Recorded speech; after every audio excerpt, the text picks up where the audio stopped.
Sawadika! Welcome to my apartment. Yan pala ang pinaship ng friend ko. I think 17 hours away from here. Kanina pa kami nag-uusap ni Kuya through phone call. Kaso hindi kami magkaintindihan. Kaya nag-Thai translator na lang talaga ako. Tinext ko siya. At ayun, nadali niya rin ang aking apartment. Thank you, Kuya. Medyo excited akong buksan kasi napaship na ng friend ko ang aking ibang gamit bago pa mag-start ang klase. Yan pala yung mga naiwan sa bahay niya before at dinagdagan niya ng ibang damit na galing sa kanya at nagpa-add na din kami ng ukay-ukay. Thank you. In fairness ang ganda ng mga Thai dress dito. 10 to 50 baht makakabili ka na. Napaka-solid pa. Share ko lang din ang mga bilihin dito dahil hindi siya ganun kamahal. Afford na afford mo talaga at marami mga gulay at prutas at marami silang market dito. At ito pa, meron sila ditong plaza.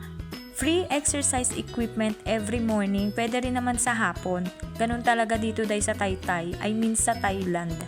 Yun na nga, need ko na nga matapos ito at ako'y mag-aasikaso na tama na ang mga kalokohan talaga day. First time ko lang talagang gawin to. Epekto ata to ng mga walang taong magawa sa buhay. Yan na nga lahat ng mga natira at ilalagay ko na sa cabinet.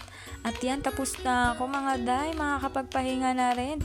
Ililigpit ko na lang yung karton at konting ayos pa, wait lang. Ilalagay ko lang tong karton dun sa may labas. Ayun guys, tapos na. Okay na to.